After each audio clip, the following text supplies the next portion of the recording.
નમસ્તે મિત્રો, આજે હું તમારી સમક્ષ જે વાત રજૂ કરવા જઈ રહેલો છું એ વાત સાંભળીને તમારી આંખમાંથી આંસુ આવી જશે. વિડીયોને અંત સુધી જોજો. ઘણા સમય પહેલાની વાત છે.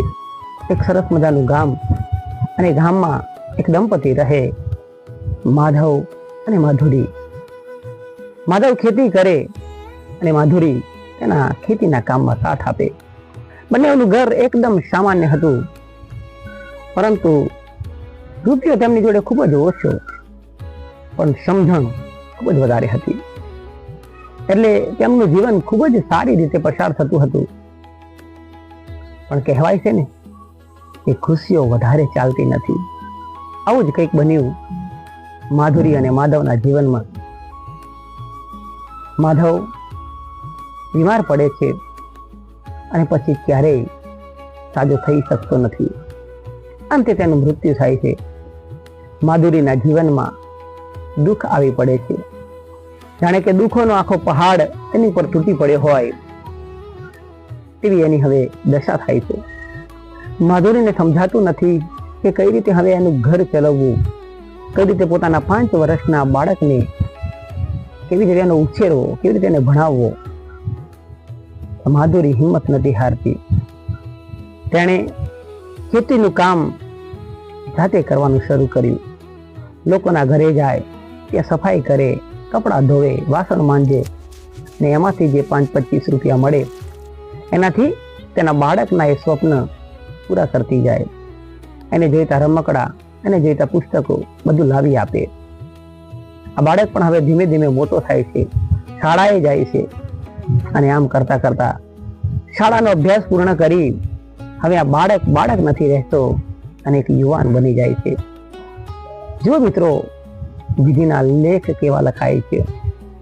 હવે આ યુવાન મોટો થઈ ગયો છે અને જે માધુરી હતી અને જે માં હતી એ હવે ધીમે ધીમે વૃદ્ધ થવા લાગે છે. હવે આ યુવાન કોલેજમાં અભ્યાસ કરે છે. કોલેજની લાઈફ છે. કોલેજના જીવનમાં તેની સંપર્કમાં એક યુવતી આવે છે, અને આ યુવાન અને યુવતી બંને મિત્ર બને છે. મિત્રતા જે છે એ હવે ધીમે ધીમે એક નવો વળાંક લેતી આગળ વધે છે. એક દિવસની વાત છે. યુવાને મનમાં નક્કી કર્યું કે મારે આજે યુવતીને મારા દિલની વાત મારે કહી દેવી છે. એટલે એ યુવતીના ઘરે જાય છે.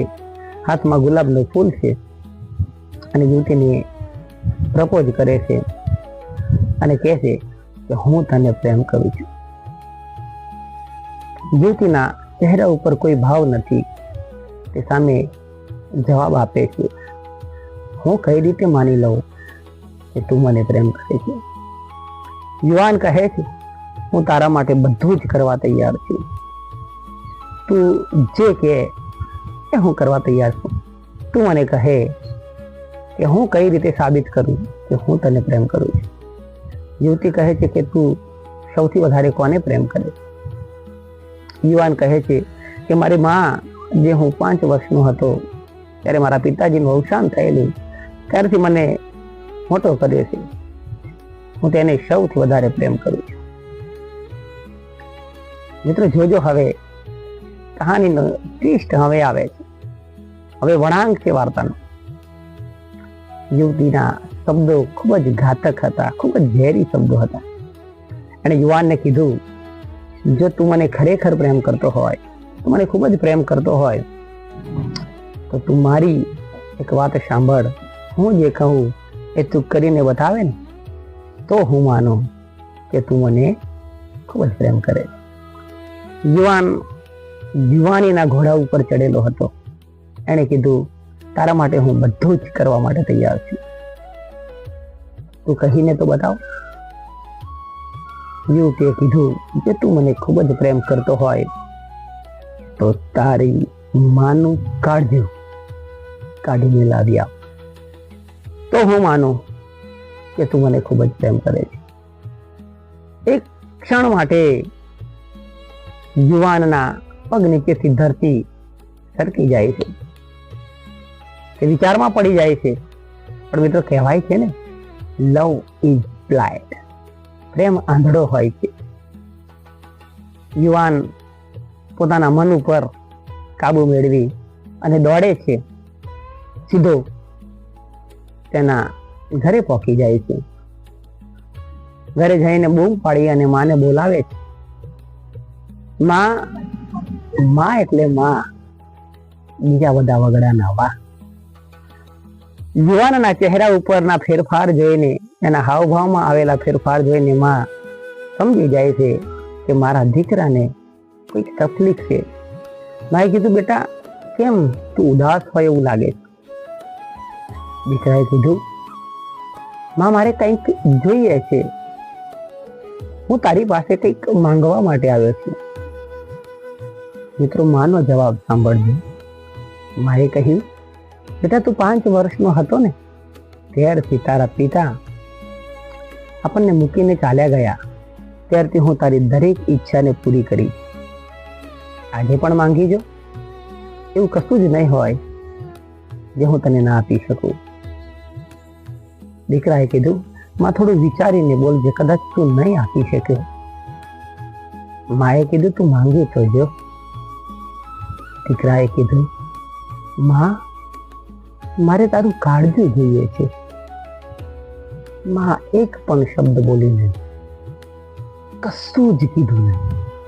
ઘરમાં જાય છે, હાથમાં છરી લઈને આવે છે, એક ઘા છાતી ઉપર મારી દીધો અને એ કાળજું કાઢી અને દીકરાની સામે ધરી દીધું.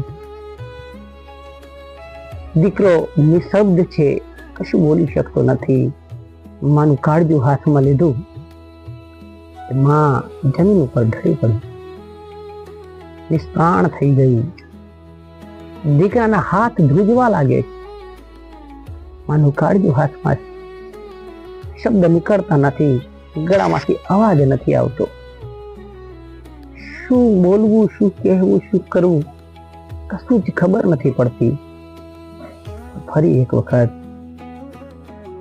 લવ ઇઝ બ્લાઇન્ડ, પ્રેમ આંધળો હોય. માનું કાળજું હાથમાં લઈને યુવાન એ યુવતીના ઘર તરફ દોટ મૂકે છે. બેબાકડો છે, કઈ અને સૂઝતું નથી, દોડે છે. જૂના જમાનાની વાત છે. યુવાન દોડતો દોડતો જાય છે અને રસ્તામાં ઠેસ વાગે છે. રોડ ઉપર પથ્થર હતો. પ્રેમનો આંધળો માણસ એ પથ્થરને જોઈ શકતો નથી. એના પગે ઠેસ વાગે છે અને નીચે જમીન ઉપર પડી જાય છે. જેવો આ યુવાન જમીન ઉપર પડે છે એટલે એના હાથમાંથી જે કાળજું હતું એ પણ જમીન ઉપર પડી જાય છે. યુવાન પડે છે જમીન ઉપર એટલે કાળજામાંથી અવાજ આવે છે. ધબકતું જે કાળજું માનું છે એ ધબકતા કાળજામાંથી અવાજ આવે છે, બેટા તને વાગ્યું તો નથી ને? આ શબ્દો એ યુવાનના કાળજાને ચીરી નાખે છે. એને અહેસાસ થવા લાગે છે કે એણે કેટલી મોટી ભૂલ કરી છે. એણે એ માનું કાળજું માંગી લીધું જે એનું પોતાનું કાળજું કાપતા એક સેકન્ડ પણ વિચાર ન કર્યો. યુવાન થોડો પસ્તાવા જાય છે અને ફરીથી પેલો વિચાર એના મગજ ઉપર હાવી થઈ જાય છે. Love is blind. એ પ્રેમમાં અંધ હતો, પ્રેમમાં આંધળો થઈ ગયો હતો. ફરી એ ધૂળ ચોટેલું જે હૃદય જે છે, કાળજું જે છે એને ઉપાડે છે અને પાછો એ યુવતીના ઘર તરફ દોટ મૂકે છે. મિત્રો, સ્ટોરીનો મુખ્ય વળાંક તો હવે આવે છે. હૃદયને હાથમાં લઈ અને યુવાન યુવતી સામે ઊભો છે. આખો હાથ જે છે એ લોહીથી ખરડાયેલો છે. હાથમાં હૃદય છે, એના હૃદયના ધબકારા વધી ગયેલા છે. જ્યારે આ દ્રશ્ય જોવે છે ત્યારે એ યુવતીની આંખો ફાટી જાય છે. એ માની નથી શકતી કે એ શું જોઈ રહી છે. એ પણ નિશબ્દ બની જાય છે. એના મુખમાંથી કોઈ શબ્દ નીકળી શકતો નથી. પણ પેલો યુવાન જે પ્રેમમાં આંધળો છે એ થોડી ખુશીઓની થોડા દુઃખ સાથે માનું કાળજું તેની સામે ધરે છે અને કહે છે, જો હું કહેતો હતો ને કે તારા માટે બધું જ કરી શકું છું, મારી માનું કાળજું લઈને આવ્યો છું. યુવતી કશું જ બોલી શકતી નથી. એણે થોડી હિંમત ભેગી કરી અને 3-4 ઝાપટ એ યુવાનના ગાલ ઉપર ઝીંકી દીધી. યુવાને કશું સમજાતું નથી આ શું થઈ રહ્યું છે. એણે કીધું અને હું કર્યું. એણે માનું કાળજું લાવી આપવા કીધું અને હું લાવી આપ્યો. તો કેમ એણે મને તમાચો મારી દીધો? યુવતીએ કીધું, અરે મૂર્ખ, હું તારી સાથે કઈ રીતે લગ્ન કરી શકું? જે માએ તને જન્મ આપ્યો, જે માએ તને 5 વર્ષનો હતો ત્યાંથી લઈને 25 વર્ષનો કર્યો, તારા માટે દિવસ અને રાત એક કરી, તારા માટે બધું જ કરી છૂટી અને અંતે પોતાનું કાળજું પણ કાઢીને આપી દીધું. એવી માનો તું ના થઈ શક્યો, એ માને તું વફાદાર ના રહી શક્યો, તો તું મારો શું વફાદાર રહેવાનો? તું મારો શું થવાનો? જા, આ તો એક જાતની પરીક્ષા હતી. મારાથી પણ બહુ મોટી ભૂલ થઈ ગઈ. પણ મને સમજાય છે કે હું તારા સાથે તો ના જ જીવી શકું. જે એની માનો ના થયો એ મારો શું થશે? મિત્રો, વાર્તા તો કાલ્પનિક છે, આવું શક્ય કદાચ નથી, પણ માં બીજા બધા વગડાના વા. માં માટે જેટલું કહીએ એટલું ઓછું. મને આશા છે કે તમને આ વાર્તા ગમી હશે, આ વિડીયો તમને ગમ્યો હશે. વિડીયો ગમ્યો હોય તો વિડીયોને લાઈક કરી દેજો અને તમારી મા માટે તમારા શું મંતવ્યો છે એક સરસ મજાની પંક્તિ કમેન્ટમાં જરૂરથી લખજો. નમસ્તે, મળીશું બીજા વિડીયોમાં.